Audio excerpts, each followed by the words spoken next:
Order at 6 p.m. If we can have roll call, please. Councilmember Elias. Here. Councilmember Camacho. Here. Councilmember Lara. Here. Mayor Pro Tem Lutz. Here. Mayor Dr. Sanchez. Here. All present. Thank you. May I ask I didn't ask in advance, but Mayor Pro Tem, would you lead us in the invocation, please?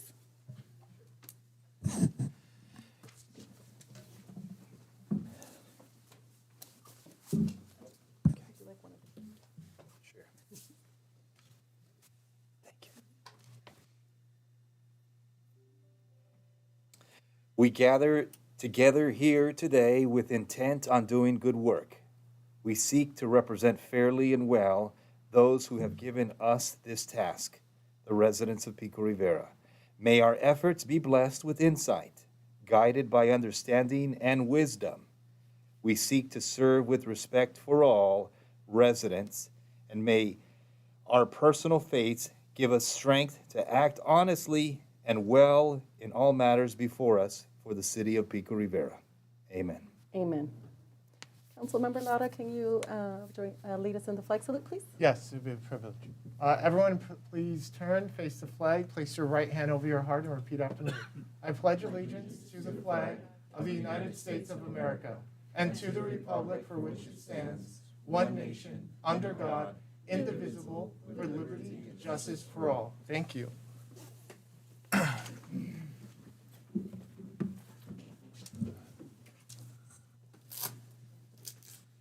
Okay, City Manager, do we have any changes to the agenda?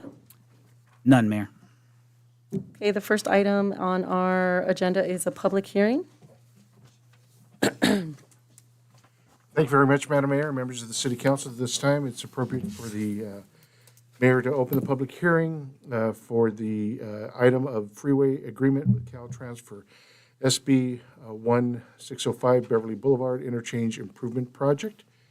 Is there a staff report or self-explanatory? Yes, Terry's here to answer any questions if council needs further discussion on it. With that, Madam Mayor, then it's appropriate for you to open the public hearing at this time and determine if there's any public comment on this item. Do we have any public comment on this item? None from the public? It's appropriate then to close the public hearing and bring it up to the council level for action. Okay, we'll close the public hearing. And do I have any comments or questions from my colleagues? Yes, Councilmember Elias? I've heard instances where, in this particular situation, some of the communities were not really, approving of the type of improvements that were made. What kind of assurances are we going to get that it's going to be a quality item? Because again, they've been able to differentiate some of the efforts in some communities versus other communities. I'm going to turn it over to Terry to answer the particulars, but this has to go with the Metro Hotspot Program to actually reduce the impacts in our surface streets. But Terry, I'll let you answer this one directly. Yes, thank you for the question.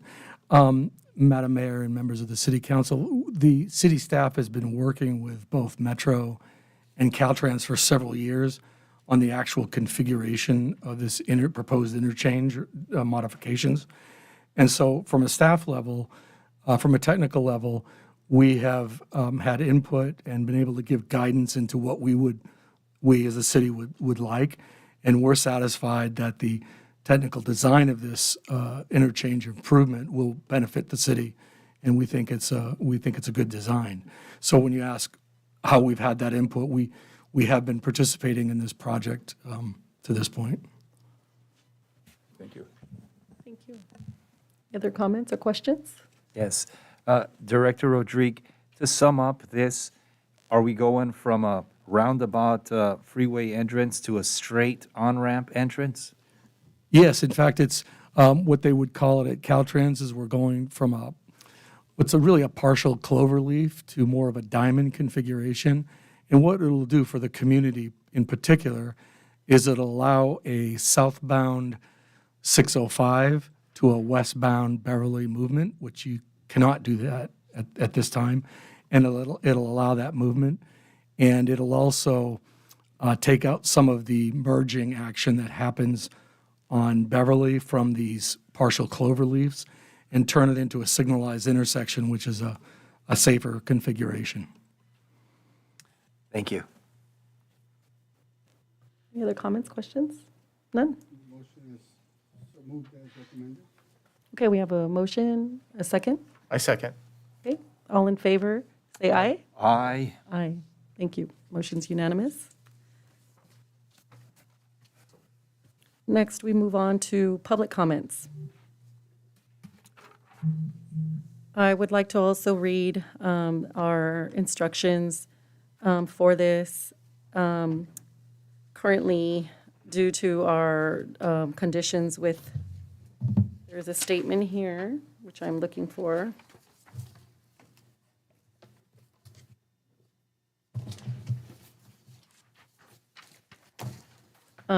For public comments, certain provisions of the Brown Act are temporarily waived pursuant to Governor Newsom's Executive Order N-25-20, N-29-20, and AB 361.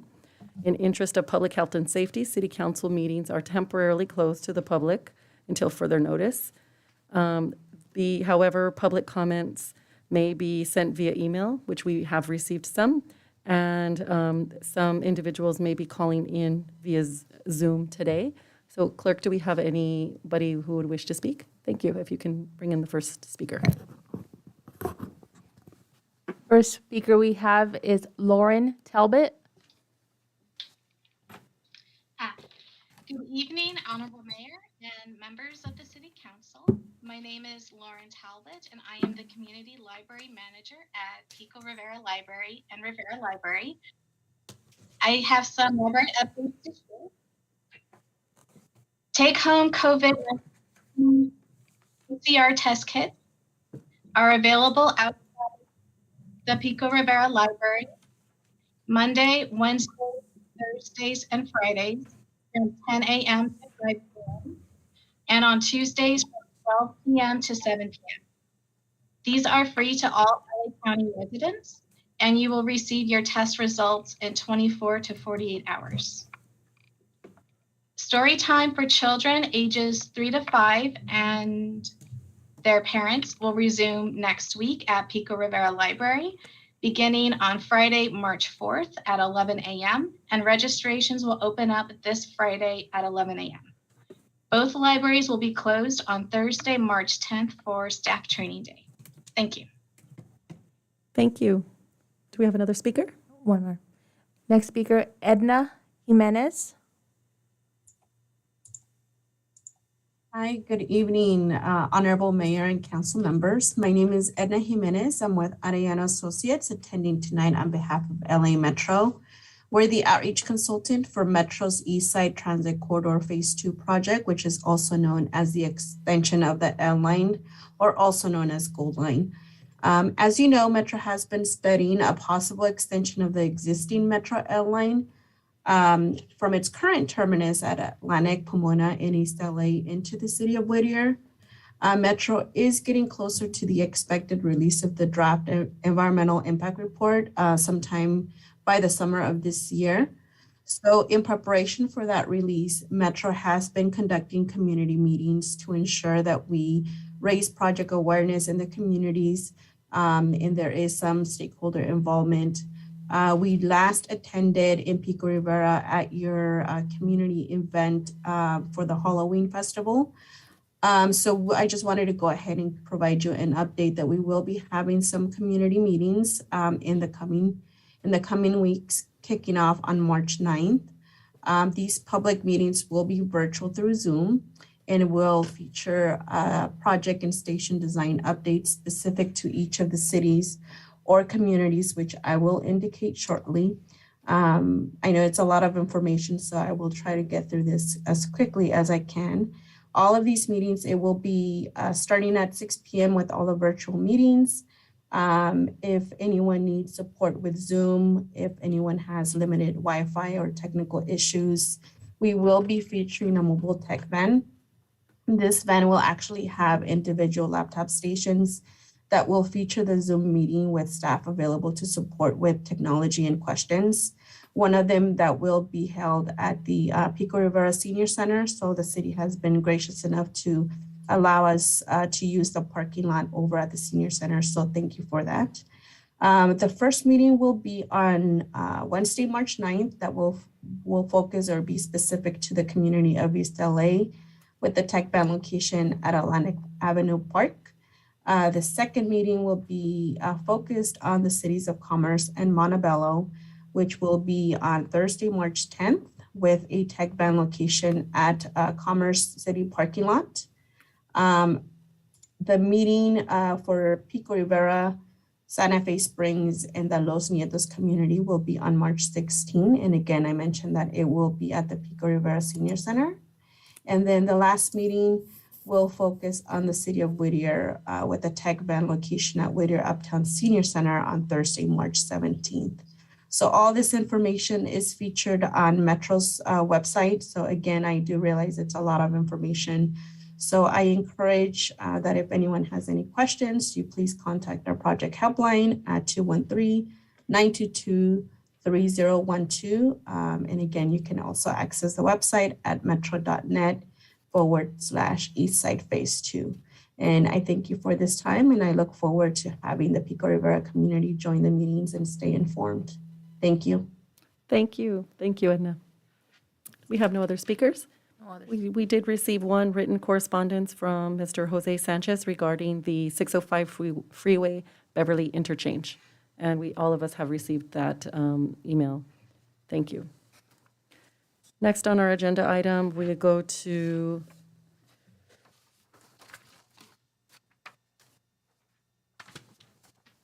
our consent calendar. And on this, we have items number 2 through 7. Do you have a motion to approve the items? Motion to approve. Second? All in favor? Say aye. Aye. Aye. Any opposed? Abstentions? None. Motion is unanimous. Next, we have regular agenda items, items number 8 through 11. Do we have a presentation from staff? Mayor, City Council, we don't have a presentation at this time. At the request of Council Member Lara, at the last council meeting, there were some changes and amendments that were recommended, and we have incorporated that. I'll just kind of read briefly some of these items. 1, reasonably determined that the rate adjustment is necessary for Prime to avoid an operating deficit or surplus. 2, reasonably determined the rate is consistent with applicable law, and reasonably determined the rate adjustment is consistent with Prime's implementation plan and other governing documents and policies. This is the key one that Councilmember Lara would like to include. Provide an oral report to City Council when a rate adjustment occurs, and provide written notice of the rate adjustment shall be distributed to the affected customers. And reasonably determined that the rate adjustments shall not result in a rate that is more than 5% higher or lower than Southern California Edison's total rate. So these changes have been incorporated in the resolution. Thank you. Yes. Thank you to staff for making those necessary changes.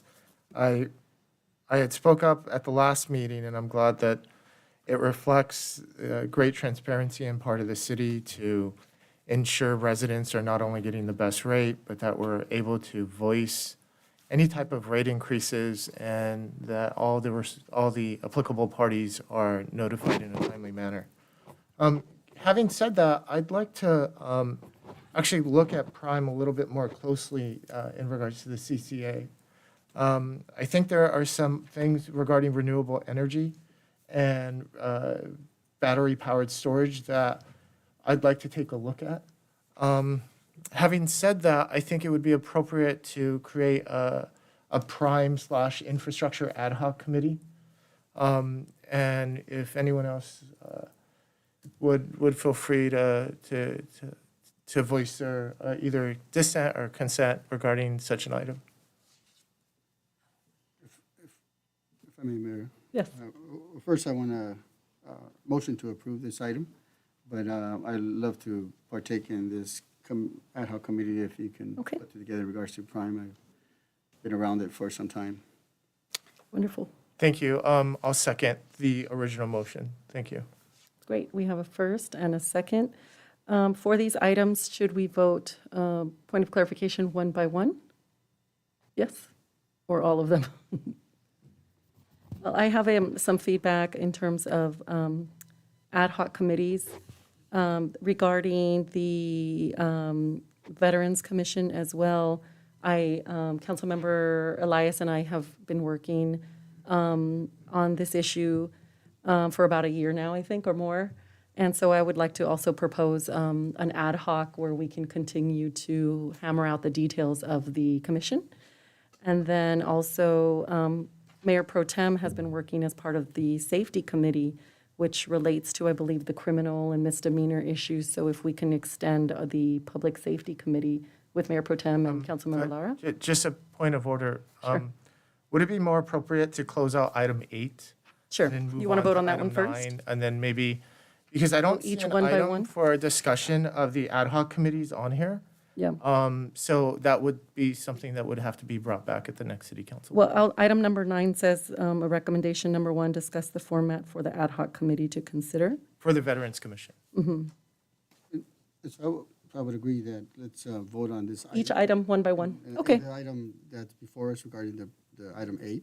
okay, I think under the new business, as it relates, as you mentioned about your commissions. you Okay. can- Excuse me, committees, you can propose. let's do that. Okay, so we'll vote each item one by one.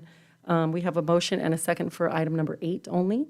Let's say all in favor, say aye. Aye. Aye. Any opposition? I think none. I think it's unanimous. Let's go to item number 9.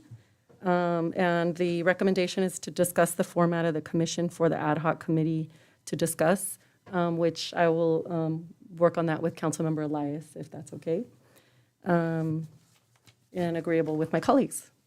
Can I get a motion? It's just a discussion item. So I read the staff report.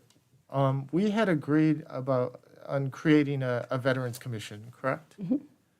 So the ad hoc would be for, To outline the parameters of who would serve on this commission, similar to like the Parks and Rec Commission, to hammer out how frequently, what's the purpose, like a more Mayor? stipulated. my preference is that it not go to an ad hoc committee. I kind of find that when things go to ad hoc committees, they tend to get lost. My preference is that we just discuss this as a governing body and move this item forward so this Veterans Commission can meet ASAP. That's my point.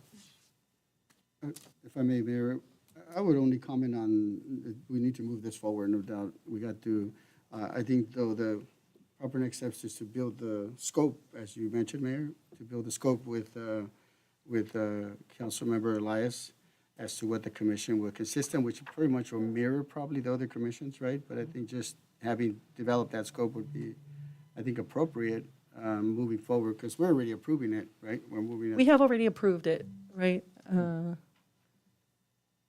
We have already approved saying that we want a commission. However, we have not approved the way that in which it's outlined for a Parks Commission. There's no specific parameters.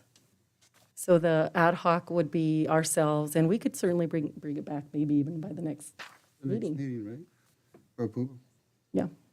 Madam Mayor, if I may add some commentary to all the comments that were made by my fellow council members. I think the best thing here is that I think we're all in agreement that we want to move this forward.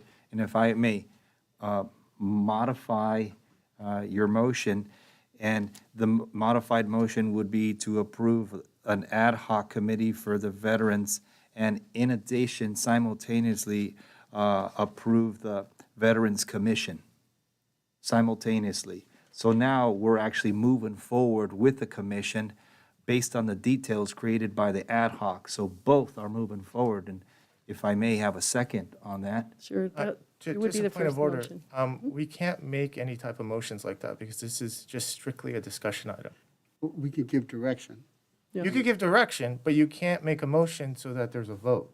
So the motion is to give direction to move forward and if I understand, if I'm paraphrasing here, to move forward to approve officially a commission and build the infrastructure or the scope of the, is what I understood from Councilmember Lutz, right? Vote to move forward in approving a commission, bring it back, I guess, for official, because you're right, it's only the discussion. I think I have direction. One second, I'm sorry. Council's having a discussion. So I just want a point of clarification. We've already, as a governing body, approved the Veterans Commission, yes or no? Yes. Okay, so the first motion that was attempted to be made is a non sequitur. It just doesn't follow. Like, that's already been done. The second one is to try to move this to an ad hoc committee, correct? Member Elias, would you like to weigh in? And you know what? If it's the will of the governing body to go towards the ad hoc committee, then I'm fine. But I would just rather move this item forward.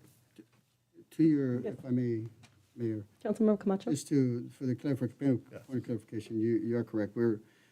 We've approved to move forward, and I guess we can have our city manager or city attorney correct that. And what it says, discuss the format of the Veterans Commission, hence the ad hoc. So the format being the scope, being, members, stipend, things of that nature that need to come, that builds it for the staff to put this all together and stuff. So, yes, I think we've already approved. It's just now building the scope of it, which is in an ad hoc format. Madam Mayor, Elias, did you have something? Again, I'm having a problem just as the councilman was talking about the distinction between, the commission and the ad hoc, what the ad hoc is going to be doing, for it. Now, I think, the concern is that it be done in a timely manner.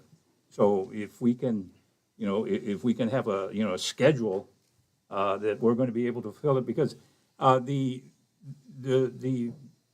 Veterans Committee that we have has already presented some of the concerns or some of the items that, that they wanted to see in the commission I shared with the city manager, in terms of membership and so on.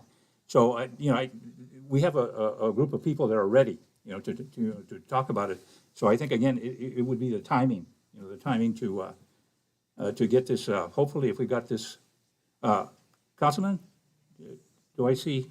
Certainly, we could do it by the next meeting, I think. It's a matter Well, of- yeah, my whole thought is, I've seen, unfortunately, some items take 2 to 3 months to come back because they get lost in ad hoc committees, and I get it, it's scheduling and whatnot. But I just want to make sure that, we owe a debt to our veterans. We've said we're going to do something, a Veterans Commission. I received multiple text messages in regards to this item. They didn't want to see it going to an ad hoc committee. They wanted it to move forward. That's my personal belief too. So I'm willing to compromise if you're willing to take it to an ad hoc committee, but as long as this item comes back in a reasonably timely manner so that we can then seat these individuals, and I want to listen to their concerns and receive their counsel. Yeah, Mayor Pro Tem. Mayor Pro Tem. so I'd like to ask our city manager, it looks like we're all in agreement. We're all phrasing it in different ways, but we all want a Veterans Commission. And what's the next step? So I believe we'll get this item at the next council meeting. The ad hoc will be purely to talk about structure and the recommendations to council from 2 members about that structure. Thank So you. that would be at the next council meeting. So we'll be able to vote the next Yes. meeting on it, okay. Yeah. Okay. And there's no need to put a motion on the floor on this. I just, And I can provide some clarification too. Over a year ago, there is a Veterans Council that meets in terms of other community, the veteran service organizations. However, those individuals can advise us, but currently, we don't have an exact structure of, each of us going to appoint 1 or 2? What is going to be the scope? How frequently are they going to meet? Are they going to get a stipend or no stipend? To hammer out the exact structure and details that would be, and that will come to the committee to work out, and that will come back to the next meeting. And Madam Mayor, and the individual that would head the ad hoc committee would be? Myself and with Elias. Very good. I just wanted that to be clarified for the Yep. public. Yeah, we do want to see it move forward, so that's why we will do that as soon as possible. Yeah. Yeah, thank you. So no vote needed for that one? Thank you. Okay, let's go on to number 10. This one is the item regarding discussion and consideration for prosecution of criminal misdemeanors in the city. City Attorney. Yes, Madam Mayor, members of the City Council. This comes back before you this evening at the request of the council to have further discussion regarding the steps and options for the city concerning the possible development of an independent prosecutor for the city to prosecute criminal misdemeanors. I believe we have a PowerPoint that's going to be showing up on the screen. And while that's going up, I'm going to move to the podium, if I may.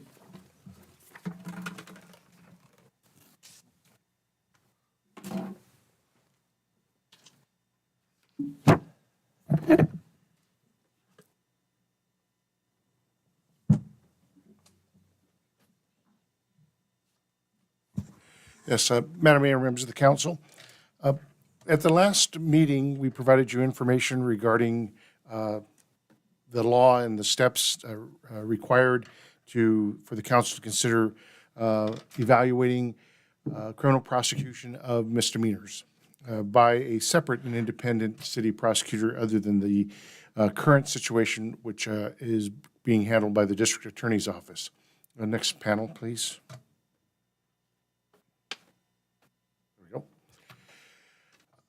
As we discussed at the last meeting, the purpose of this presentation is to review the scope of the activity between the County Sheriff's Department, the District Attorney's Office, and the manner in which state law misdemeanors that occur within the city are prosecuted. The request is to analyze existing general services contract with the county, which also includes prosecution services.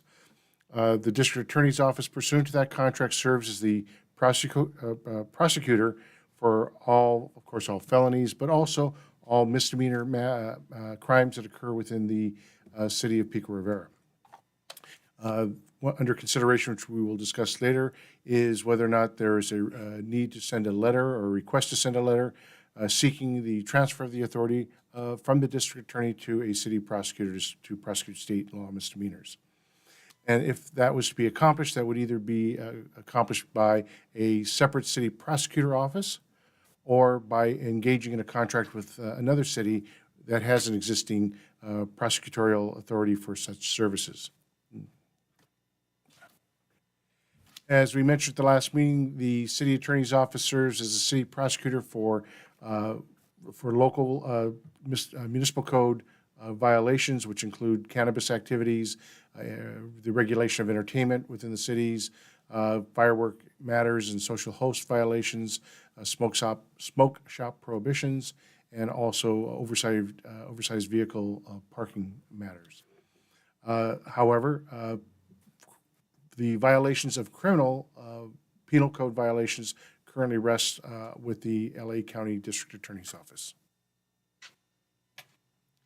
As we stated at the last meeting, the provision that governs this area is set forth in Government Code Section 41803.5, and it provides that with the consent of the district attorney of the county, the city attorney's office of a general law city, of which Pico Rivera is a general law city, may prosecute any misdemeanor committed within the city arising out of the violation of state law.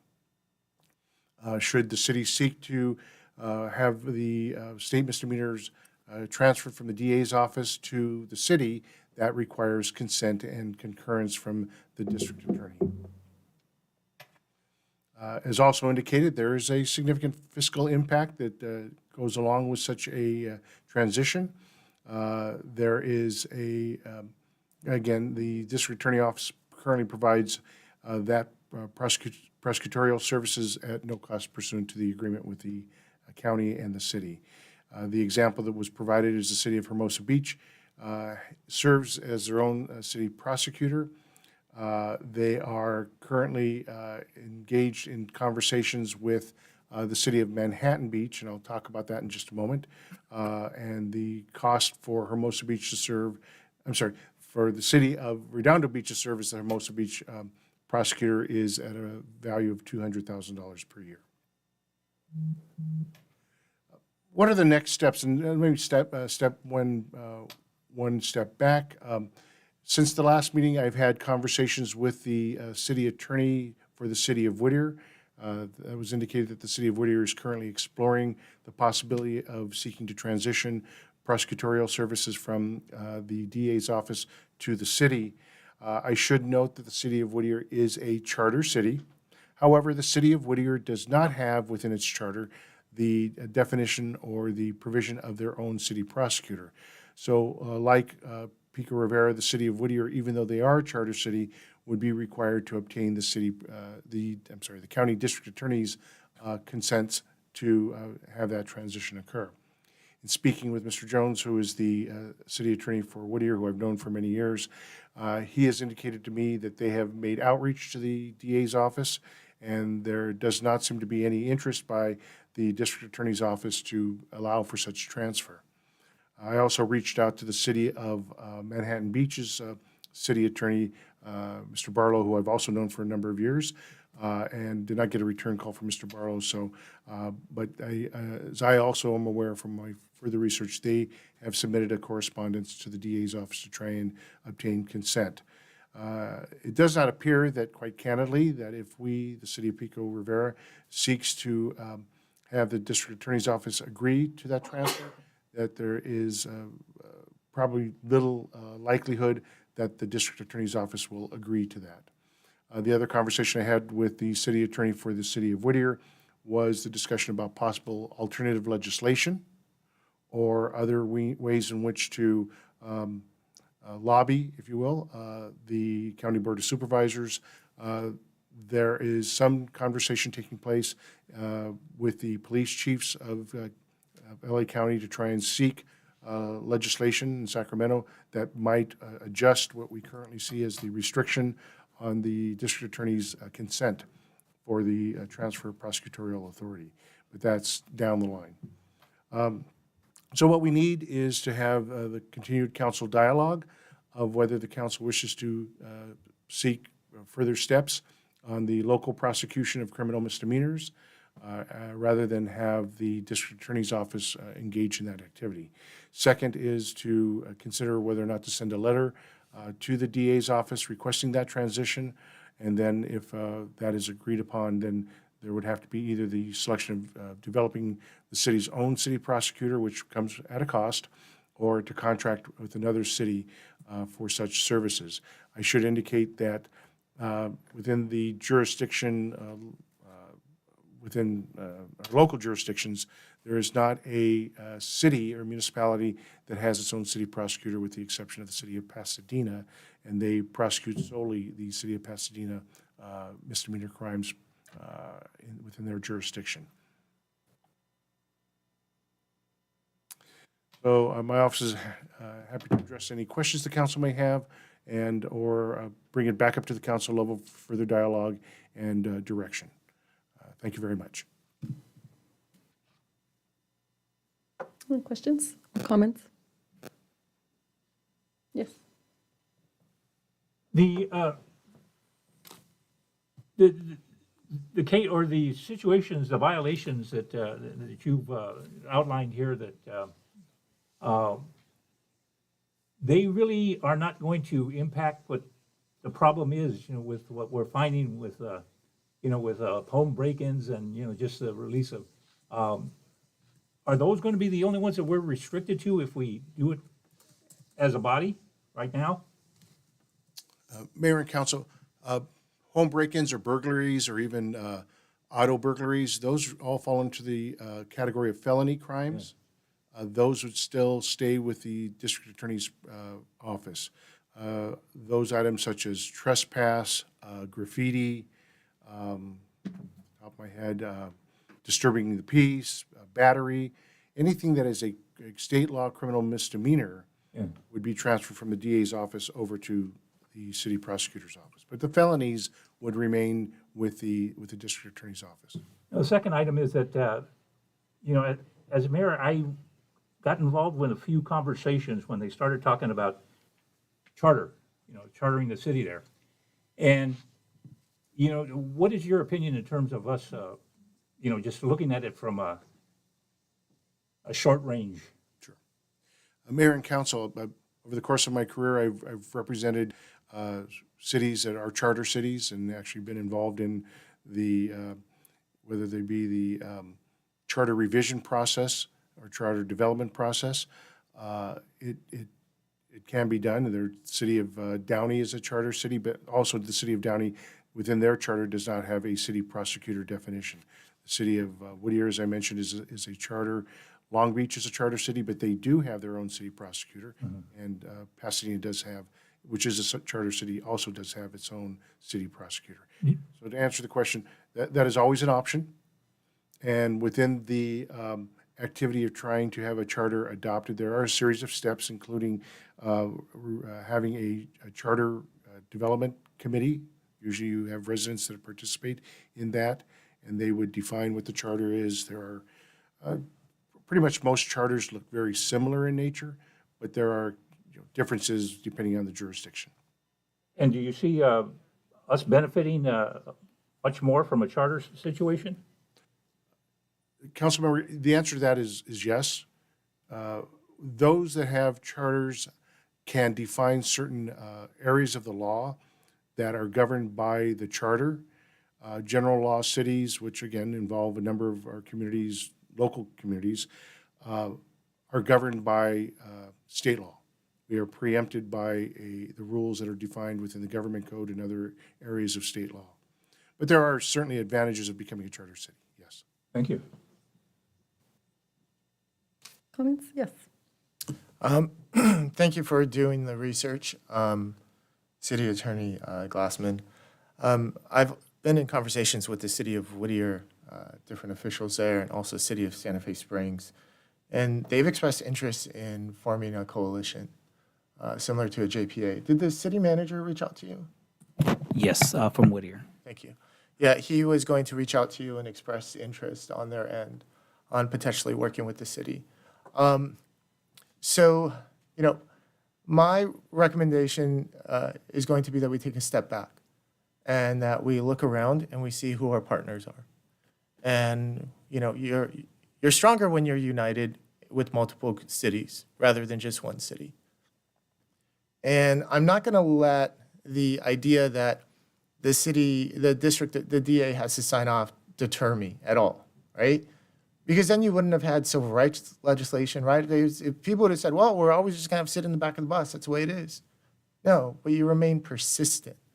And I think this is one item that as a body, we remain persistent, which is the welfare of our community. So obviously he's not going to do his job. He's going to do what his so-called principles are. We have to do what we think is right. And I think from an elected person, from a father, from a homeowner, from someone who lives in this community, obviously, this would appear to be the right way to go. But once again, I'd like to take a step back and reach out and see if there's other neighbors who would like to participate. And then we become a united voice. And then we go to our supervisor. And then we start saying, look, there's an accumulation of cities. I can tell you tonight, the city of Southgate is voting on a no confidence vote on him right now. And then it'll probably be other cities that'll follow in that Southeast LA area. People are they're done. They're done. Yes. Madam Mayor, I'm in agreement with Councilmember Laura and I think the rest of the council members that we should do further research.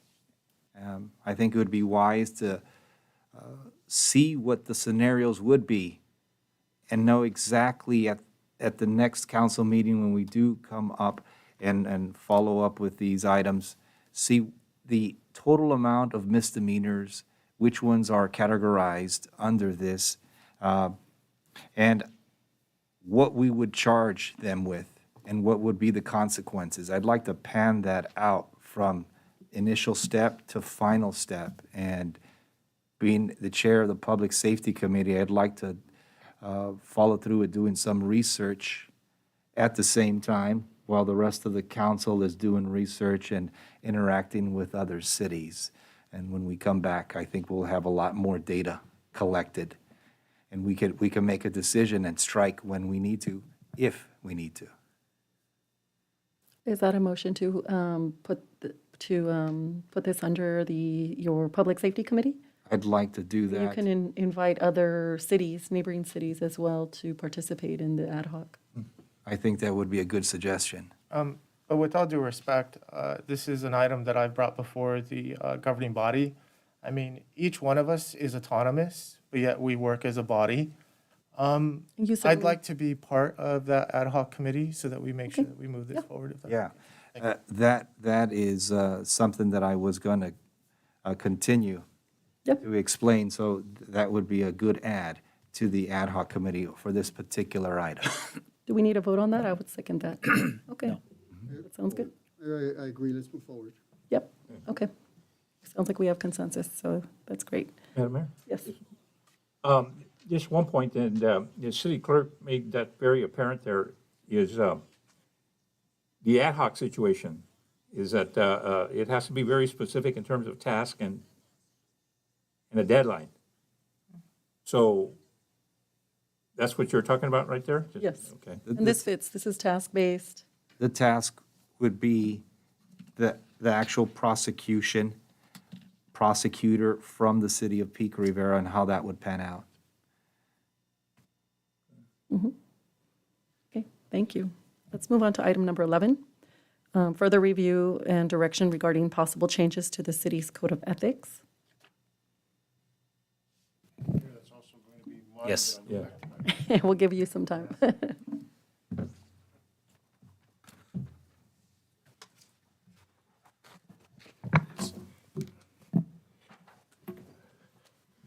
Yes, Madam Mayor, members of the council, before you this evening is the city council's request to review the code of ethics, which were, let me get my notes, which were adopted back in August 11th of 2020. And, sorry, my computer went silent while I was over at the other space. 1 second.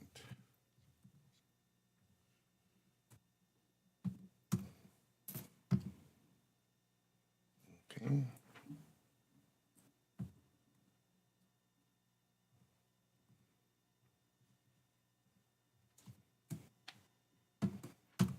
Okay, thank you. And this item is, we've broken down the topics that were previously expressed and articulated by the city council into 4 different topics. One is the nepotism policy. The second one is the revolving door definition and consideration of expansion of that from a 1-year term to a 5-year period. The next topic is the consideration of conference non-attendance consequences. And then the last topic is harassment policies as they relate between officials and city staff. We have provided for the city council's consideration a variety of materials regarding nepotism, regarding the FPPC regulations, and other writings on these various 4 topics. It's the pleasure of the council as to how you wish to address each item, and if the council has direction that you wish to provide on any of these 4 or any additional topics that are contained within the Code of Ethics, we are happy to receive council direction, retool the language of the Code of Ethics that would then be brought back to the body for final blessing and approval. So, Mayor, it's whatever the pleasure of the council is in addressing any of these topics or any additional topics the council wishes to review. Councilmember Elias. I didn't hear there was one that I put in there too, and that was the one where a elected or commissioned or assigned representative here, and it was subject to any felonies or misdemeanors that occur while in office. And I didn't hear you talk about that one. Before preparing this report, and even the previous times, I checked with the city clerk's office to see what the topics were that the council expressed. If we missed that one, we apologize, but we're happy to add that to the list. And just so that there is clarity that if there is include in the code of ethics any felony or misdemeanor violations of an elected official. Again, those are generally governed by state law and the government code and the Political Reform Act.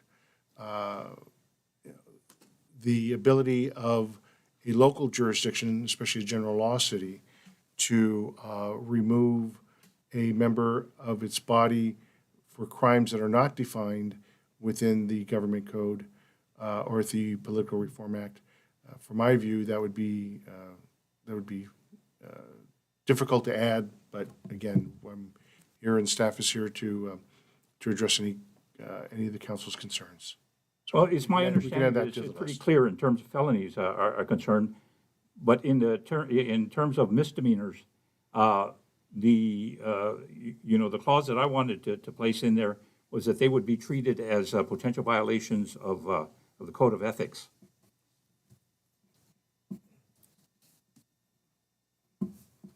Okay. Because I do understand just from previous history that it's very difficult to remove a council member for misdemeanors. Yes, Councilmember Lara. Thank you. So, as far as I understand, I know Councilmember Elias said it was clear, and I think it's clear in my head too, but I just want to speak it out there. If someone is convicted of a felony, it's automatic removal. Is that correct, Council? Or off the top of my head, I don't believe all felonies would fall into that category. My recollection, it has to be, there are certain defined felonies. okay, I understand. Okay. Secondly, so what would that mean? Say hypothetically, someone was convicted of a felony. Okay, say I was convicted of a felony, and I was an active city council member. So I'm in violation of the Code of Ethics. So what's I guess the most severe punishment could be I could be stripped of committees and I would be censored, correct? That's pretty much it. Pretty much it. Okay. All right.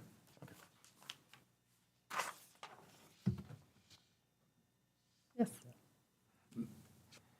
I would like to direct staff to re-list those items again so that we hear them.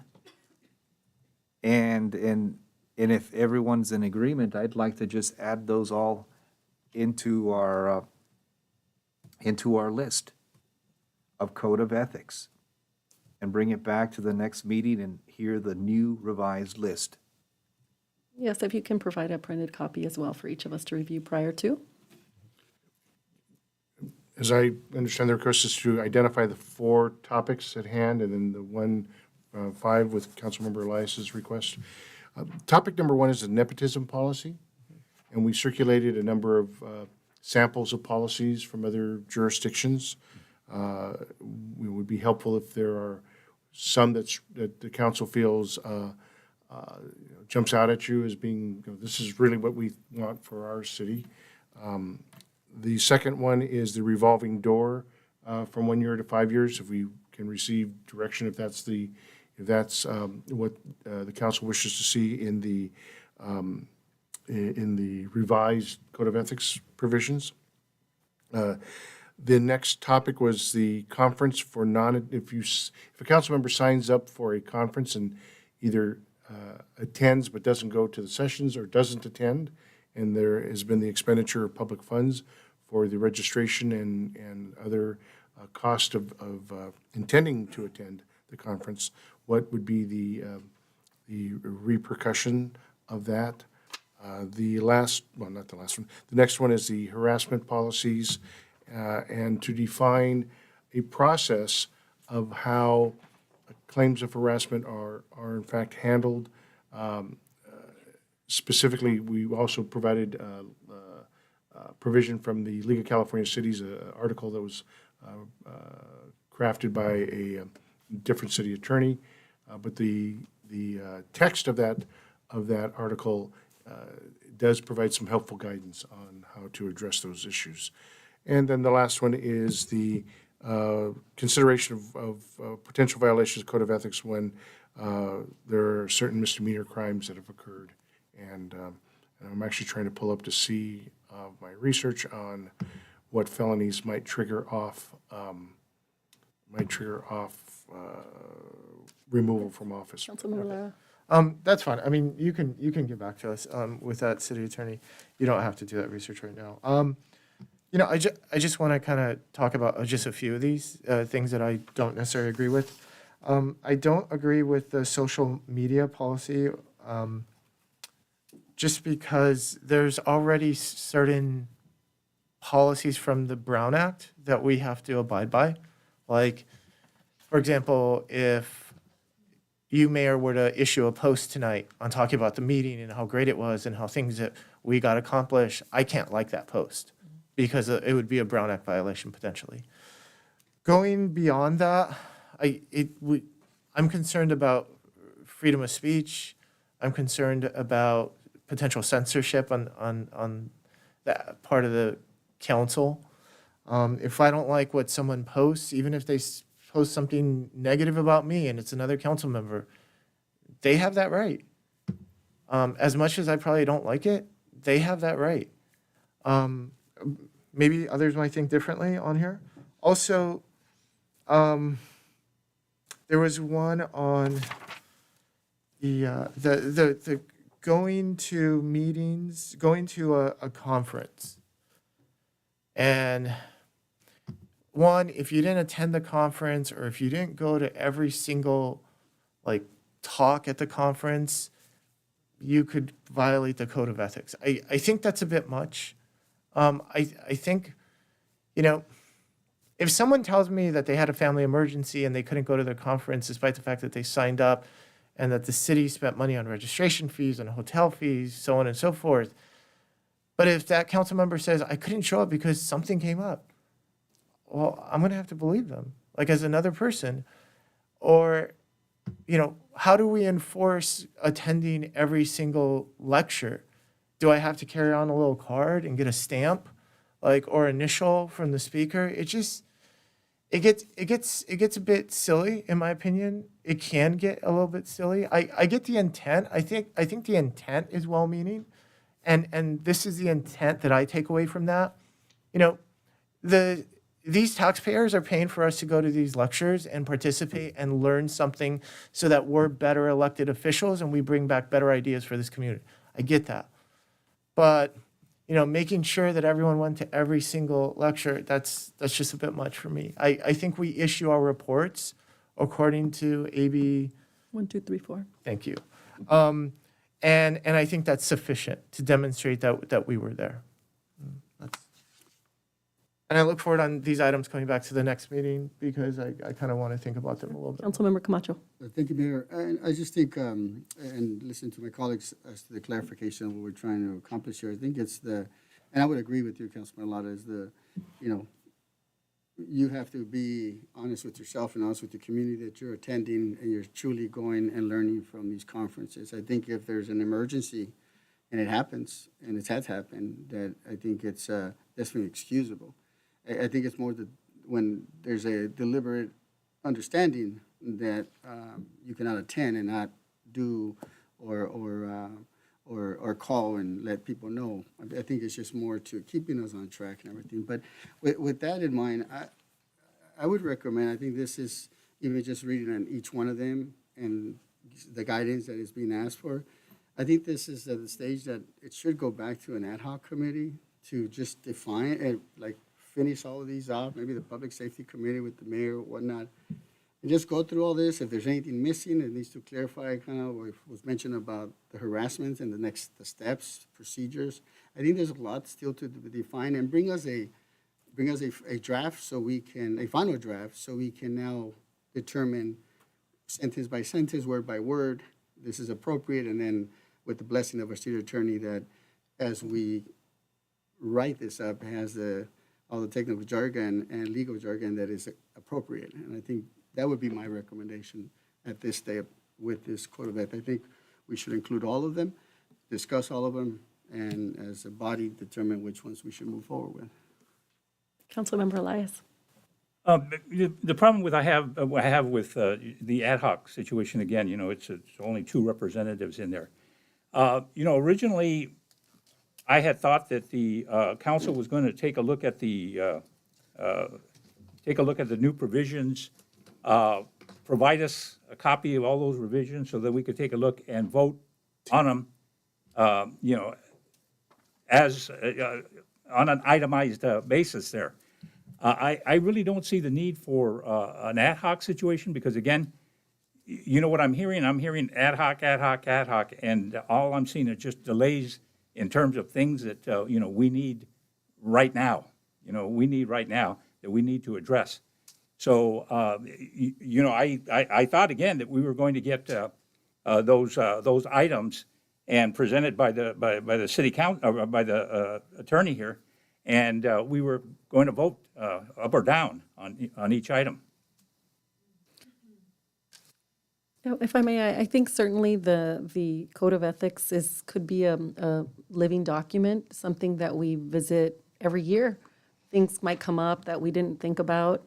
I think that we do support and don't some other items, but maybe the committee, if you're vested in it, you want to read through it, talk with the attorney, that sounds like a good idea to me in terms of to hammer out the exact details and then bring it back to us. Certainly, there's some things that I am more passionate about than others, but others I might be not so strong-willed and just pass what you agree with, what the committee would agree with. So I think things might change, and this can be ongoing to review once a year. Yes. Madam Mayor, I would make the suggestion that if we want to hammer this out and show that we're effective in having a final product, is that we bring this back to a study session, not for next meeting, because next meeting's study session has already been filled, but we do it for the following meeting, and we hammer out all the details in front of the public in a study session, and there in turn it'll be done. That's my recommendation. Could we add it to the retreat? That's another item. Done? We can. I think we have some other alternative dates that we're floating out there, but yes, we can. And with that being said, can we, in today's council meeting, after the meeting is over, hammer out a specific date for our retreat Yes, to all my fellow council members and Madam Mayor? yes. So I think that's the consensus to add this item. We can go each one to the retreat, to the council retreat. Madam Mayor, members of the council, what we can do for that study session is carve out the language from some of the materials that we've provided you so that we can make it more succinct and more, so where the council can provide direction saying, I like this paragraph or this language from this publication versus that publication. So we will provide you with those options with your permission. Thank you. Thank you, and I don't, does that require a vote? No, right? No? Okay, thank you. Well, let's move on to the next item is our city manager staff report. Yes, Mayor, City Council, thank you. I have a couple presentations just to present. We'll keep it short. Mike Garcia will do the first presentation. This is regarding an update, project update on 19 acres abutting the 605 freeway. This is a project that has been in the city for quite some time. It was on the market for many, many years. Finally, it was acquired, and there's a proposal that's in process in the city. At the same time, city staff is also working with the Rivers Mountain Conservancy. But again, there's no guarantees on that side, but we just wanted to give you an overall update. And Mike, if you want to take it over from here. Mayor, City Council, before you is an item that the property owner, Inside Property Group, is proposing. Next slide. It's approximately 17 acres within our city. They acquired the property back in July of 2021. And this is immediately west of the 605 south of Beverly Boulevard. They're proposing a 352,000 square foot building footprint. There could be a mezzanine within that building, which would add an additional square footage of the actual building, and a separate 2,500 square foot print shop that could be accessible not only to the people that work at that, within that future building that's being proposed, but any members of the public that wanted to do specialized printing. The project will also include a billboard with Outfront Media to include a double-phase digital billboard. Next slide. What you've got here on the far left, the first image you have is the proposed bridge. One of the problems with this property is that it was actually inaccessible from Beverly Boulevard. So they are proposing to build a bridge that would come from Beverly Boulevard over the Union Pacific Metrolink line and drop into the site. The middle and bottom image is a projected image of what a billboard might look like. Outfront Media actually prepared that for the developer. And then on the right is a little harder to see, but it shows the 352,000 square foot building.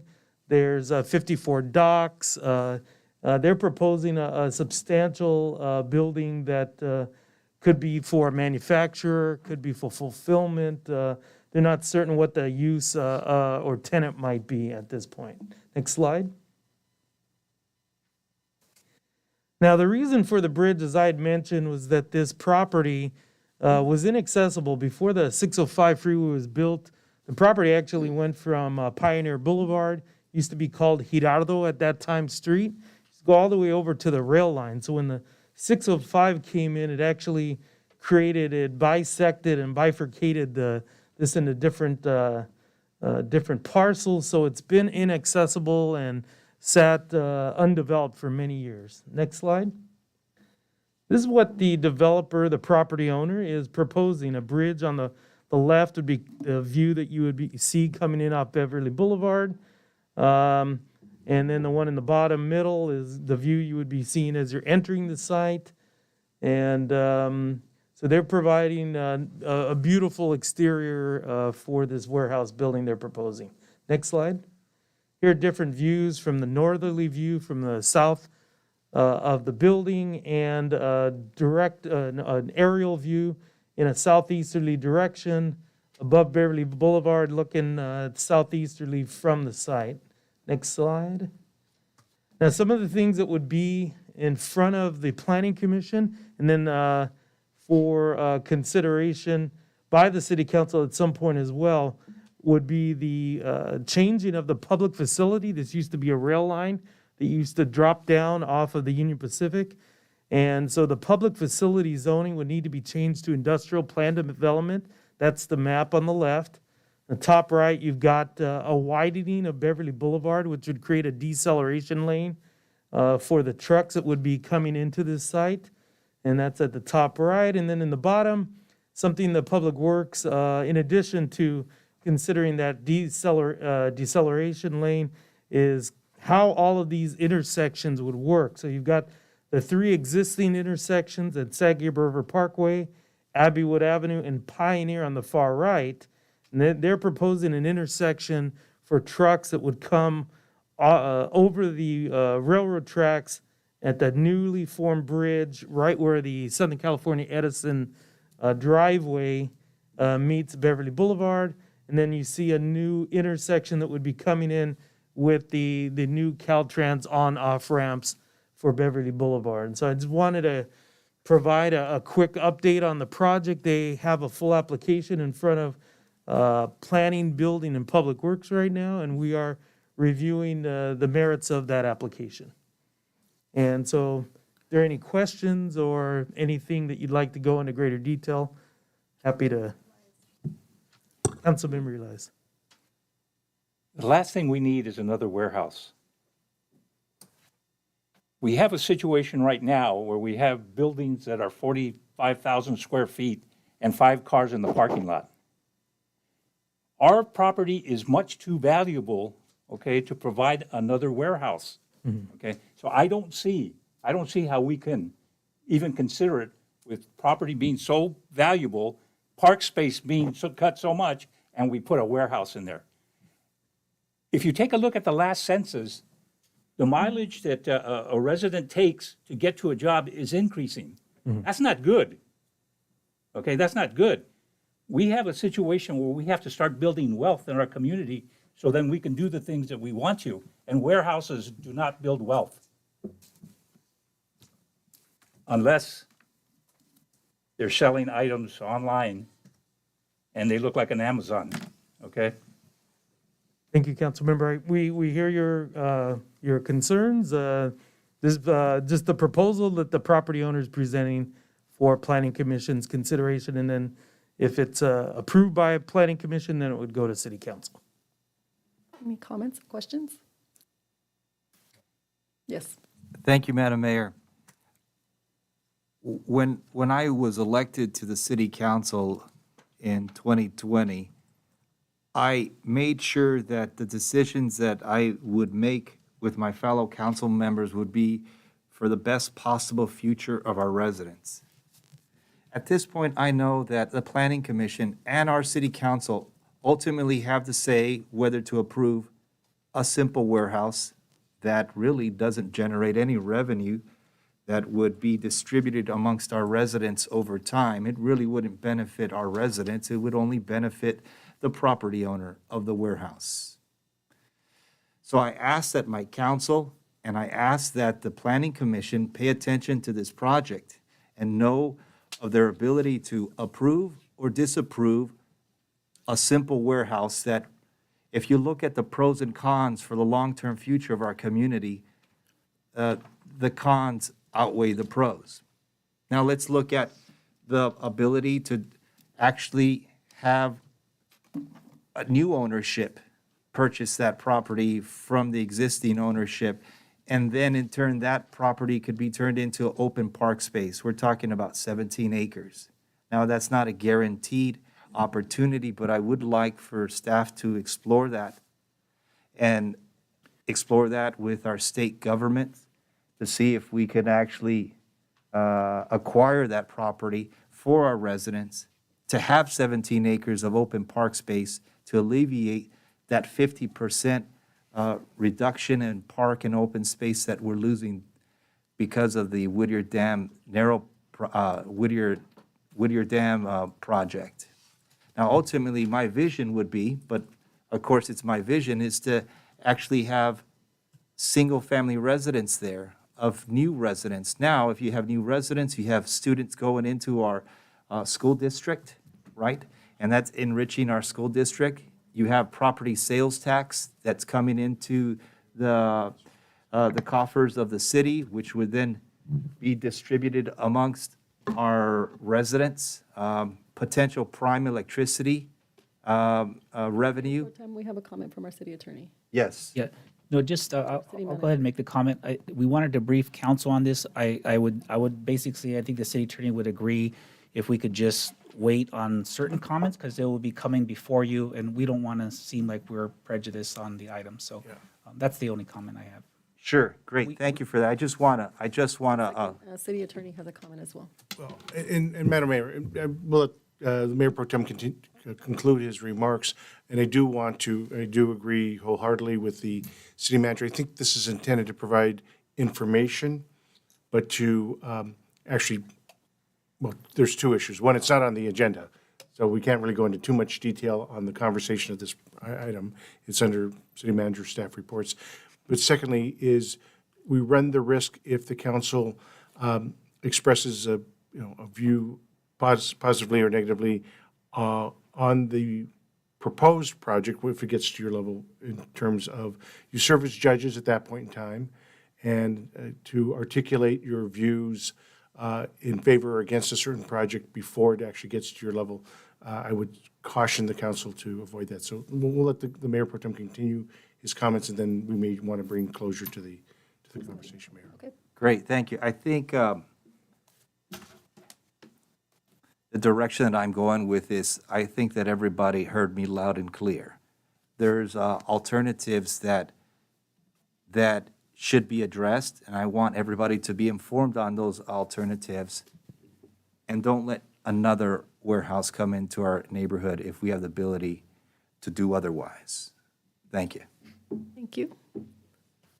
I think that's it for the discussion for this item. Do we have any other items from staff? Yes, we actually have some great news. Mayor, City Council, we recently won $1 million grant to acquire a property on Passons and Durfee, and I have Pam Ugard, who worked very hard to process and get this application moving forward in an expeditious timeline. So we have a quick presentation just to give you a little overview of what the money we would like to use it for and a conceptual plan of a potential park that we're working on called the PAD. Right, thank you, City Manager Steve Carmona. Honorable Mayor and Council, thank you for this opportunity to speak to you. I'll be tag teaming with the assistant to the City Manager, Javier Hernandez, as well. But a couple of months ago, we were notified that there was a competitive grant for Measure A, which is out of Los Angeles County Regional Park and Open Space District.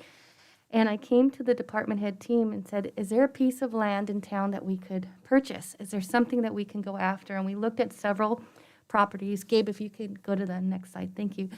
Looked at several properties, and every day when I drive down Passons, that corner really bothers me, at Jackson and Passons. So brought it to everybody's attention, and everyone agreed that that would be a good piece to go after.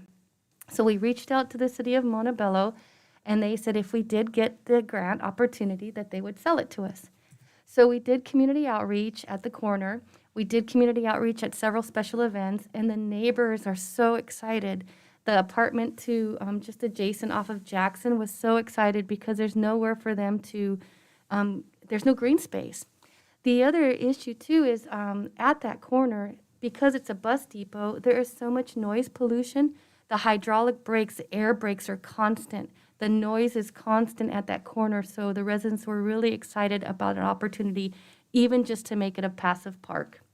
They wanted benches, a walking path, places just to sit and possibly read. And now that we're going to have Wi-Fi in the streets and in the community, it could be a really good spot for people at the apartment just to go and hang out at the park. So we're really excited about that. Gabe, if you can go to the next one. That's the corner. The $1 million will be just for acquisition to purchase the land. We'll be giving that to the city of Montebello, and in return, we get the land. Get the next slide. Now, thank you. Yeah, it's a really tricky corner. Like I said, the application was really very complicated. And it was a really team approach. And I want to tell you something exciting. So 2 weeks before the grant was due, I was in my office at 8 o'clock. And I sent out a smoke signal to Javier and Terry and Mike. And I said, hey, I need some help with X, Y, and Z. And thinking they would text me or call me the next day. Javier calls me and he says, I'm here in the office and I'm so excited about this parcel. And I came up with these ideas. Mike calls me. Hey, I'm sitting over here and I'm looking at this parcel and, I think this is exciting. Terry texts me, he's like, I'm on it. And all four of us were at the office on a Monday night at 8 o'clock working on this, not knowing the others were doing it. And I think that's because, honestly, of the leadership of all of you giving us the ability to go after these grants, of our leadership of Steve, just giving us the energy and I don't know, there's just a synergy right now with our department heads going after things, and I just think it's something to note that you have four people working on the same project at the same time on a Monday night at 8 o'clock.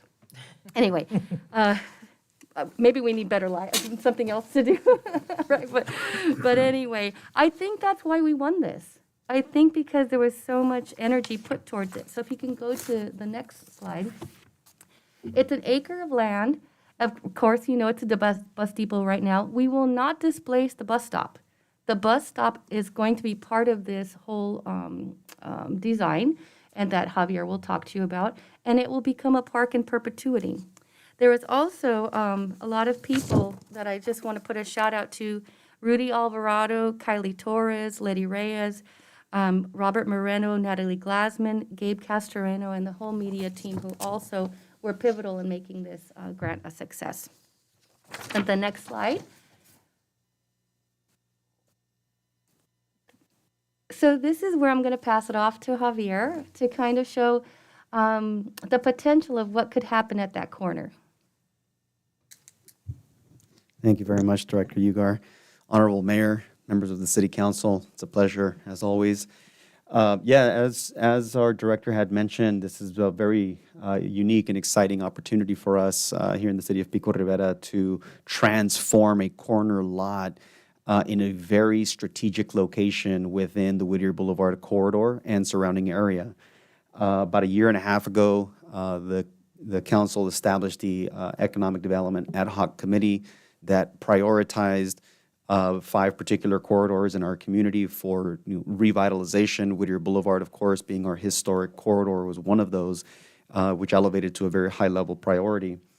And as a result of that, we identified this site, worked with the city of Montebello to secure a letter of intent to sell the property to us in the event that we did get this grant. But a couple of things that were outlined in the grant and the grant guidelines was that we did have to focus on a number of things. One is, of course, community demand and desires. We did get a sense from our community that they are looking for passive recreation. I know that there was some mention of exploring a butterfly garden, which is one of the elements that we're looking to incorporate into the park itself, whether it's for interpretive signage or educational programming, et cetera. But the idea is that we incorporate these kinds of elements. On top of that is also taken into account the fact that the bus depot itself had been a bus depot servicing the Montebello bus lines, Line 10, which runs on Whittier Boulevard, and also the line that runs on Passons Boulevard. So we wanted to, an extent, pay some level of homage to that history of that site. And that's why we called it the Passons Active Depot, because now we're going to be transitioning to a multimodal corridor versus a car-centric corridor. So that's one of the reasons why you see there at the top the small container-like facility, which would house bike storage, bike rental facility, electric bike rentals, bike education programming, et cetera. On top of that, we're also looking to incorporate additional containers on site or similar type facilities so that we can use them as incubators for small local businesses, whether it's a coffee shop, a small bakery, or flexible community oriented space, whether people in the community want to host workshops or trainings, things like that. They can certainly utilize that space for those purposes. And then on top of that, we also included the idea of a small scale amphitheater for small neighborhood festivals, community events, or just giving it an opportunity for the community to kind of activate the space for such an active park, passive park, that is. And that pretty much sums up what we're looking for. And again, these are just kind of general ideas and concepts. All of this is going to be subject to further community outreach and engagement, which is indeed a requirement of this grant. So it's subject to change with further input from our community. And we are going to be engaging in the near future with a pretty comprehensive effort to explore some alternatives here for this site. I would just like to add funding is also a key component here. Yes. So along the lines, we had a successful visit with Supervisor Hahn. We're going to be assisting her in drafting a motion to hopefully make us more competitive as we apply for future grants. Thank you. Councilmember Elias. Does that land include the car wash? No, the adjacent car wash? No, it doesn't. It's immediately adjacent to that. If you look in the top right-hand corner, I guess where you could see the darker colored asphalt, that's the car wash itself. But it does not include the car wash. We're going to be able to fit in everything that you've talked about in that space there? Well, that's actually a really good question because we questioned that ourselves.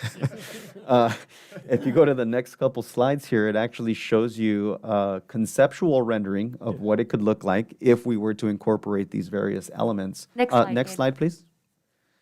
So we do have a consultant on board who's helping us to develop or take these various elements and incorporate them into some kind of conceptual rendering that kind of serves as a launching pad to discuss with our community. And as you can see here, yes, indeed, we are actually able to incorporate all of the elements that our community has asked for and that we incorporated in the grant. And so we felt that this was, a good opportunity to kind of explore some new age elements into our new parks. Thank you, wonderful. There will be a press conference tomorrow as well at 10:30, where we will be highlighted and noted on the media. Yeah, Councilmember Camacho. Thank you, Mayor. I know this is just the first concepts that you're putting together, which I'm glad that you guys are kind of bringing us something that allows us to imagine what it could possibly look like. I would just add, especially since it's a new park and as we put cameras over at Rio Hondo Park, I think this is another ideal location, new location, that cameras would be essential, similar to what we did at Rio Hondo Park. Could I mention, if you don't mind, Councilmember, on the cameras, which is a great idea. Also, this because of the decision the council made at a recent meeting, this park will have fiber optic to it as well, which will support obviously the cameras, but also support any of the businesses in there, the small businesses in there, or the patrons of the park being able to access high-speed internet while using that passive part. Thank you. I was with the city manager from Montebello over the weekend, and we talked about this property. He did mention that he would need a restroom for the bus stop, because it's still going to be a quasi bus stop, and he'd like a restroom for the bus drivers. But I just want to give a big kudos to staff, to city manager, Director Pam Ugar, Javier Hernandez, Mike Garcia, Director Terry Rodriguez, and everyone else involved in this project. I know some of those residents who live across the street from there, and I just can't imagine the internal joy that they must have once they find out that it's no longer going to be this bus depot, right? Mm-hmm. But it's going to be something eye-pleasing, something that they can walk to. A coffee shop or a small business would be a great idea, because then it promotes walking through our community. One of the things that I loved to see during the pandemic was families walking early on. People would walk like at 5 p.m. I love that. So thank you so much. This is an outstanding project. I want to echo the sentiment of all our council members that our staff are rock stars. I think our city manager needs to take them to a steak dinner. Again? I'll second that motion. I'm looking back to last month, and I believe last month we won another award. Was it $50,000 with General Manager of the Office of Sustainability, Caitlin McGee, and her staff? They got that $50,000, and now collectively the four of you worked late at night and got that $1 million. You're all amazing, and I'm so proud to be a part of this organization. Thank you. Thank you so much. I'm very, very proud and excited, and I love this collaboration. We have this wonderful synergy. Over, I think, 3 years ago, when I was running for city council, I had a resident that lives around that area take me to little hot spots that were kind of like our unsightly areas. This depot was one of them, and I'm so excited. I can't wait until we break ground and we get to show them these exciting things that we're doing with the city. And I think everyone is going to love it. And it was kind of dark, and I don't know if I pass by there often, and the paint was falling apart, and it was just kind of dilapidated. So it's going to be a little hidden gem that we're going to have in the city. I'm super excited, and thank you so much for working so late. I know that often times we call on you in late evenings, weekends, holidays. So I want to say thank you from the bottom of my heart for all of the hard work you do, and I'm glad to see this come to fruition. Big round of applause to you. Thank you. So, Mayor, City Council, I'd like to direct your attention to the screen. I'm going to play a video. Recently, we have a new supervisor through redistricting, Supervisor Janice Hahn. She recently came to the city of Pico Rivera to take a tour, and we have some highlights that I'd like to show you.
As my first time to officially tour the city of Pico Rivera, I am so impressed. I saw everything from the Civic Center to the swimming pool, which is going to need some TLC, and the Veterans Memorial Center, the library, and then, of course, we ended up here at your famous sports arena.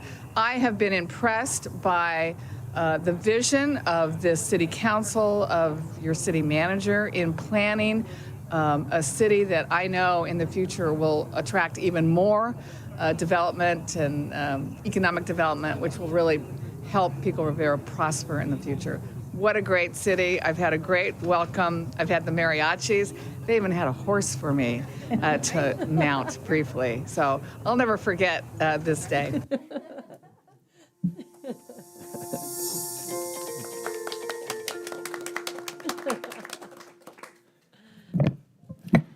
I have one more video, and we could move on. Gabe, if you can.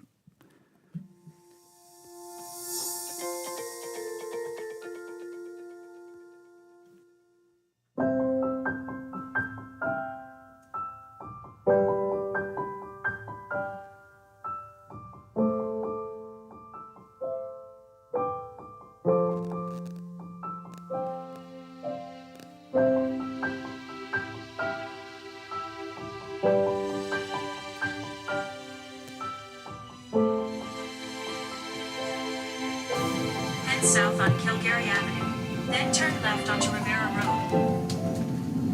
Hello. Happy Valentine's Day. Oh my God. So you've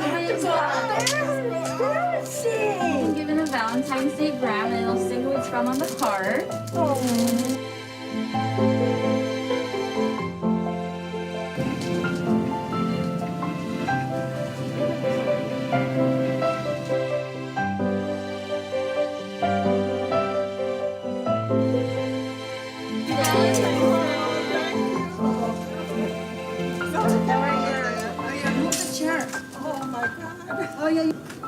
Thank you so much.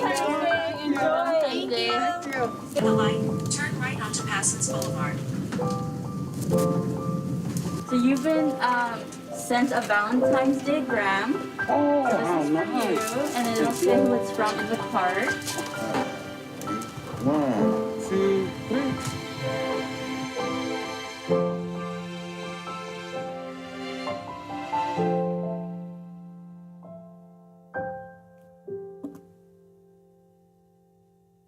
You know, working from home.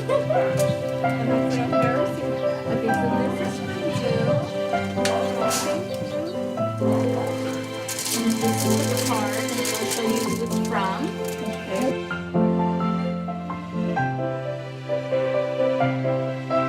In 900 feet, turn left onto Rivera Road.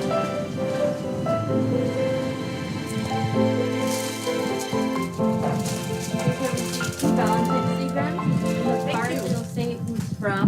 Thank you very much. Thank you. Thank you. Thank you. Ready? Say cheese. 1, 2, 3, cheese.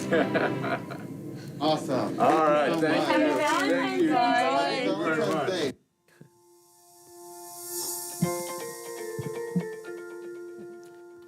Great. Thanks. That concludes my reports. Thank you. Any council comments from the council? None? None. Thank you. I just want to say thank you so much to the staff, and I love these video reports rather than a paper. I think that's a wonderful idea. The next item we have, does that conclude the staff report? Next, we have good of the order. Do you have anything from the council? Councilmember Camacho. Yeah, I just want to report of the SIACA, Southeast Area Animal Control Authority. Just a brief, in that there's a $40 adoptions going on right now. It's a promotion that SIACA is currently working on, and they're currently considering of allowing in-person visits to the shelter. So that's pretty much all I'm reporting on SIACA, and just, again, just wanted to hold business in the sense of commenting on, thank you to staff, thank you to the city council for the warm welcome to Supervisor Janice Hahn as a new supervisor. I think there's a great opportunity to build on this relationship. I think that's great, but without the staff and support of council, it couldn't have been as successful. So thank you. And to, again, just staff as far as these little things that we do here in our community, such as these Valentines. I mean, these little things mean a world of difference to many of our seniors and our residents. So again, I just thank you, staff, for continuing to work with our community in so many different ways, and this is just one of those. So again, thank you, city manager and staff. I have a question, Councilmember Camacho. In terms of the animals, I know during the pandemic, dogs were going out the door really quickly. Are they having a hard time to get rid of any pets, or has it continued to be very busy? Actually, considering during the COVID, there's actually adoptions have increased, during this COVID time. So they do have a good adoption rate. SIACA does, as far as most of the animals, not just dogs, but cats and amongst other, birds as well. So, I mean, there's issues that we deal with horses and things of that nature, but primarily the adoption on the dogs and cats are doing well. But there's a lot of dogs and a lot of pets out there, so we need more adoptions. Thank you. And maybe under new business, I've shared with Councilmember Camacho that perhaps some of the unwanted animals we could perhaps put on our city social media to help them advertise. I know maybe cats are not as popular as dogs, or unique pets that they have a hard time to get rid of. So I'd love to bring that to work with Councilmember Camacho and our staff to see how we can help promote SIACA's efforts with the animals. And as you have mentioned, Mayor, we'd like to highlight pets throughout the year, and something I know that you've been passionate about. Definitely something that I believe would be in the realm of promoting and awareness to adoption of our pets. Yeah, you have a rescue Chihuahua. So I would love to have a pet of the month, or I don't know how that works. But if we can have staff to look into that and work with Councilmember Camacho on that, would be great.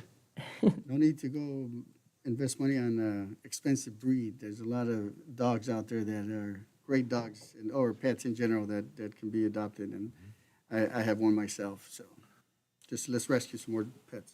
Yep. Any other comments or anything, AB 1234, old business or new business, or under this item? Yes, Councilmember Lara. I don't have anything to report under AB 1234, but I do want to say I had the opportunity to attend Officer Boyer's memorial service, his remembrance service, there at the Whittier City Hall. It's been approximately 5 years since his passing, and that really impacted this community of Whittier. And I thought it appropriate that a representative from the city of Pico Rivera, their neighbor, attend and show solidarity. So that's. I also want to thank staff for the work that they did in regards to Supervisor Hahn's visit. I thought all of that was excellent. I thought the presentations were well done. I thought the video that was shown was good. Being around her and just picking her brain about various issues that are taking place in the county, and just some of the things that we're trying to accomplish here, it seemed as if she was very impressed with not only the direction of the city council, but of staff working together and moving the city forward. She was very impressed with the fiber optic. She was very disappointed with the fact that the federal government's not, or the Army Corps of Engineers not making any type of allowances for the land that's lost. But that works in our favor to an extent, because it allows staff to draft an amendment to, is it Measure M money? It's going to be all grants. We're going to hopefully add that criteria. Yeah. So that the city of Pico Rivera will have preference in regards to grant monies for certain park projects. Lastly, having visited the Pico Rivera Sports Arena multiple occasions and visiting it with her, I'd like to see if the Historical Society, chaired by Councilmember Elias, would be interested in pursuing the idea of creating or designating the Pico Rivera Sports Arena a federal historical site. I think personally that designating that a federally historical site gives certain advantages to that location. One, its historicity is just unmatched in regards to the Mexican American community and what it's done for entertainment in that realm. But one of the things that it would do is that it would establish that place as a permanent residence. Because from what I hear is that the Army Corps of Engineers, they're not too fond of having that site there because it's a floodplain. So I think that we should pursue it and then determine the pros and cons of going down that pathway. We also need to look at repairing that site, but that's for something different. But thank you. Thank you. Can I answer? Yes, Councilmember Elias. As an expert on old things, I accept it. A great idea. Yes. Okay. I don't have any meetings either. Can I go old business? Okay. business Old or- business first.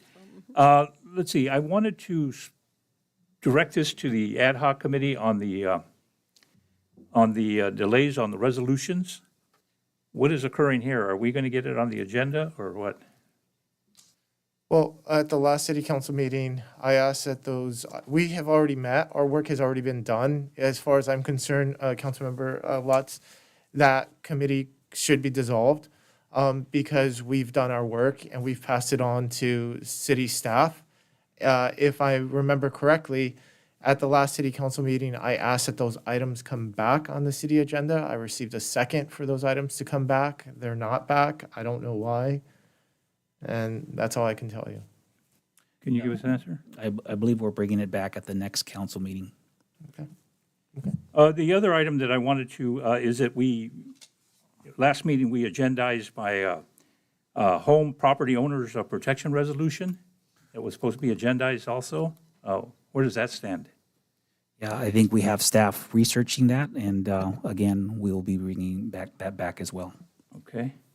And since we did have a meeting with Supervisor Hahn, and so, what is the situation with the MOU on the Veterans Resource Center? Yeah, so I actually met with them, and the purpose of bringing her is to bring more attention to that. So they did say they're going to follow up with the library staff regarding this, the MOU. Okay. Because again, there was some, I don't say disagreement, but a problem with the number of days that are going to be given, for the Yeah. resource center. There's some issues that hopefully we can address through the MOU. Well, hopefully, you invite me to that meeting also, so then I can provide the input in there. Even if it's during the day, I'll get a substitute, okay? And the last item is, we talked about this, that last old business, the Youth Project Pride. I had asked if we would consider a donation to this very successful rape program. And I had a second on it, but no action in terms of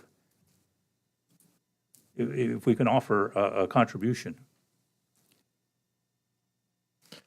Well, if I may just give a friendly amendment, maybe that's something that we could add to the surplus money. We could add a donation for the surplus money, and that could be brought before council. Before city council. Is there a need to understand what the program is all about? Or we all understand that? No, I personally, I was a little fuzzy on. I've heard of the project before, but then when Janice Hahn was here, I managed to have a private conversation with Officer Hutak, and she kind of explained the ins and outs. I was just very impressed and be happy to support it.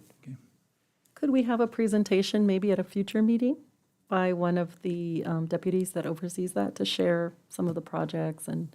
They have a great video. Yeah. Yeah. Okay. So whichever time, whichever meeting we have, I want to remind my colleagues, if we keep saying the next meeting, we're going to have 6-hour meetings.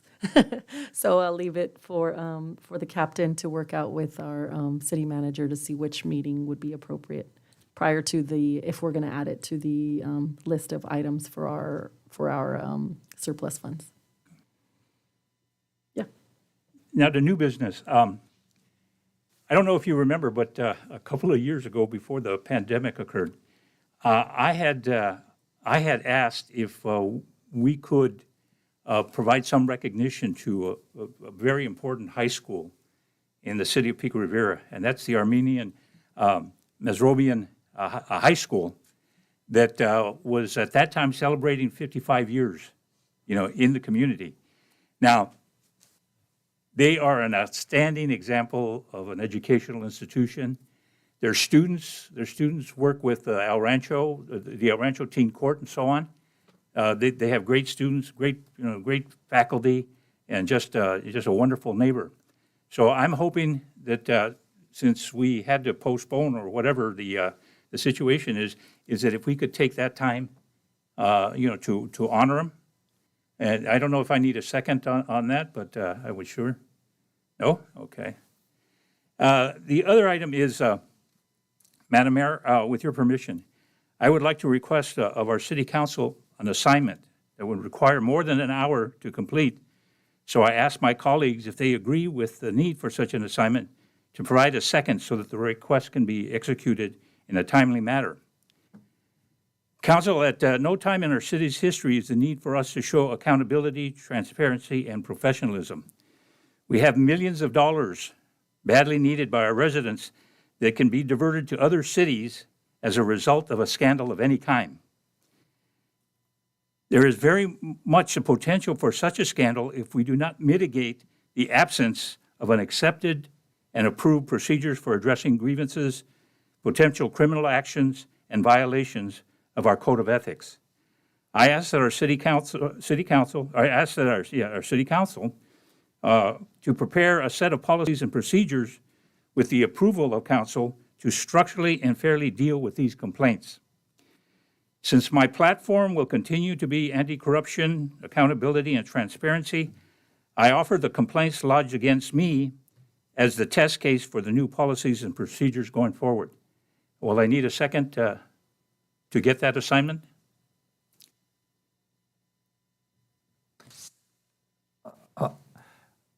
Madam Mayor, if I could ask a question of our council member, would this be something that we would discuss in our retreat? This could be something if it's developed by by our council to begin with, because again, his experience with situations like this, I think, can provide us a straw man to be able to discuss. I think that's a good way to go. Yeah. I think it falls under the one of the points that was before us in regards to how do we handle harassment complaints and what procedural mechanism we set up. So I think that would fall under that. And I think your recommendation of referring it to council so that he can think of apparatus that would be appropriate. Excuse me, Mayor and Council, if we can add that as part of the analysis on the Code of Ethics study session. I do want to express concern about highlighting your particular complaints. I get it. That would be a test model, but I think council should refrain from using these specific complaints. There could be complaints that are similar, but I think we should take a step back from. And Mayor and Council, we will provide it generically, not case specific. Okay. Thank you. Any other? Yes. Yes. All right. I do want to show my appreciation. Last week, we greeted our Supervisor Hahn, and it was a great opportunity to present the good and the items as well that need attention in our city.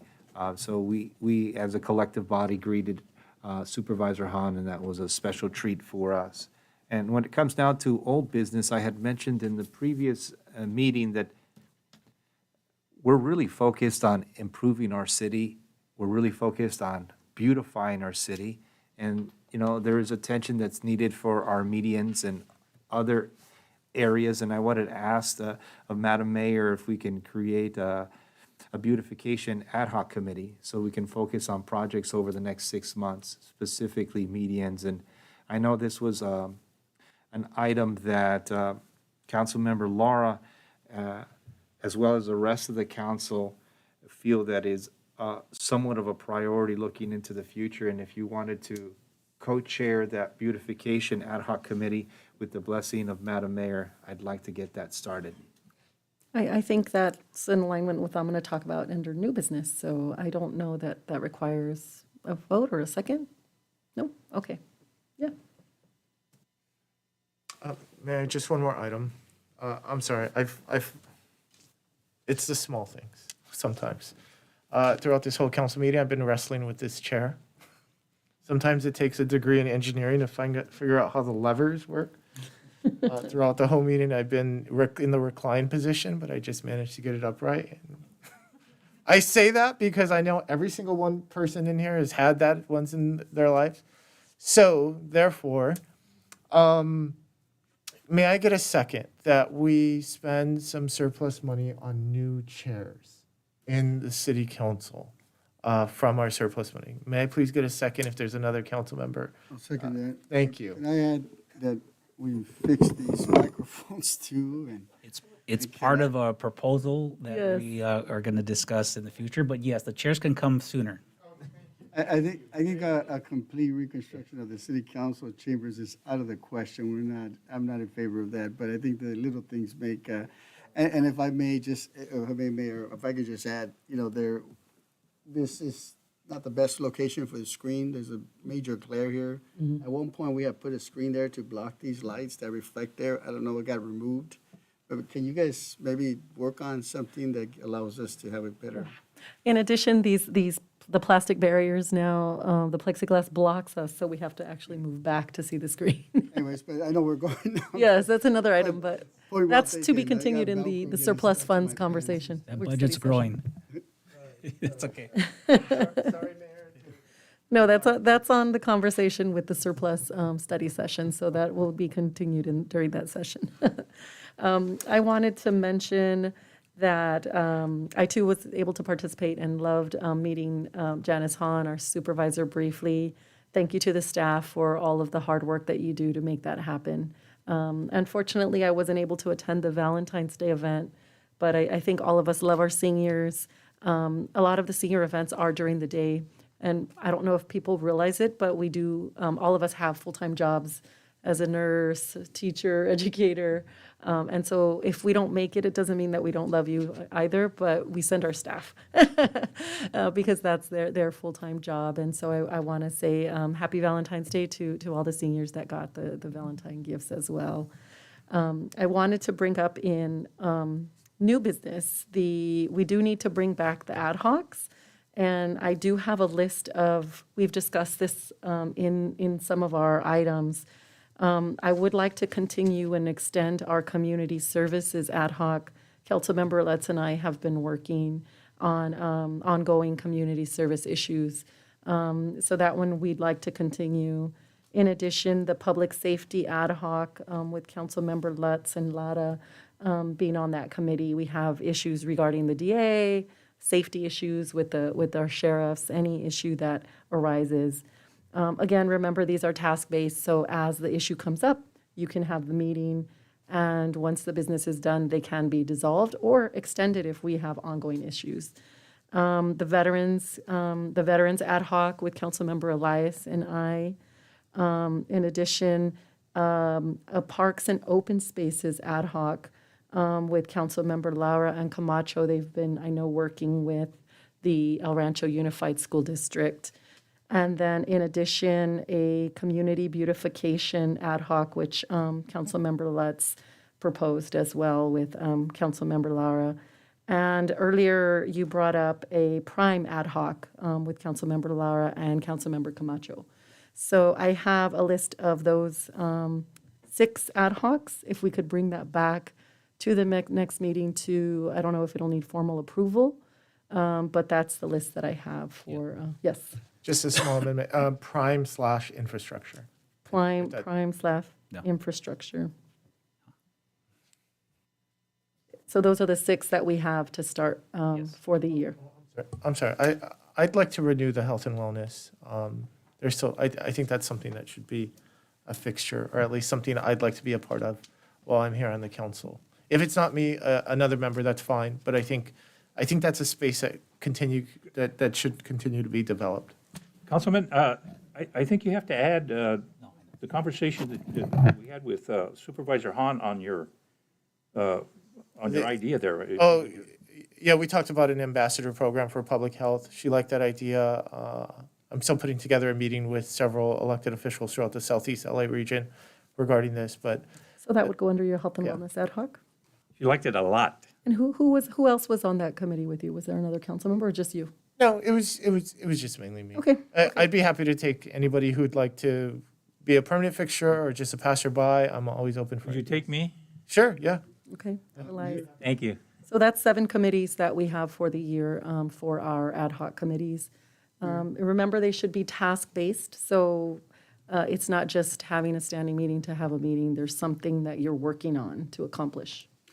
Yeah, no, thank you for that. And I know, these ad hocs will be ever evolving, changing, finishing, and adding some additional ones. I just wanted to maybe for something to consider.